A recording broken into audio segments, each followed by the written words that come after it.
Surat international એરપોર્ટને ઉડાવી દેવાનો ધમકીભર્યો call કરનાર બેની બારડોલી ખાતેથી ધરપકડ કરી હતી। એરપોર્ટને ઉડાવી દેવાનો કોલ ગ્રામ્ય પોલીસ કંટ્રોલમાં આવ્યો હતો।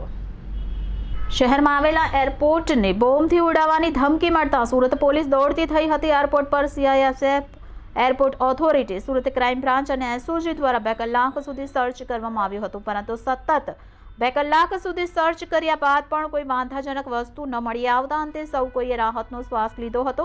પરંતુ સતત 2 કલાક સુધી સર્ચ કર્યા બાદ પણ વાંધાજનક વસ્તુ ન મળતા સૌએ રાહતનો શ્વાસ લીધો। ઉપરાંત જે વ્યક્તિઓ દ્વારા સુરત ગ્રામ્ય પોલીસ કંટ્રોલ રૂમમાં કોલ કરી આ બાબતની જાણકારી આપવામાં આવી હતી, તે 2 વ્યક્તિઓને બારડોલી ખાતેથી લાવી પોલીસ દ્વારા સઘન પૂછપરછ હાથ ધરવામાં આવી હતી।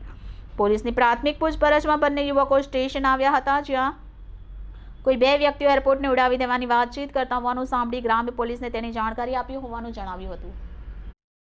સુરત ગ્રામ્યના કંટ્રોલ રૂમમાં ગઈકાલે 11:38 વાગ્યા સવારમાં એક 100 નંબર પર એક કોલ આવ્યો હતો અને કોલર કંટ્રોલ રૂમમાં ફોન કરી કીધું કે સુરત એરપોર્ટ પર બોમ્બ મૂકેલ છે અને સુરત એરપોર્ટ ઉડાવવાનું એટલે ઉડાવવાનું એટલો કહીને ફોન કાપી નાખ્યો। પછી એક બીજો કોલ પણ કર્યો અને સેમ વસ્તુ રિપીટ કરી।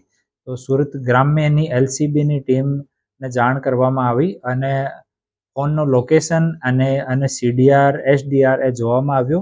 પછી ઉમરા પોલીસ સ્ટેશનમાં ફરિયાદ કરવામાં આવી।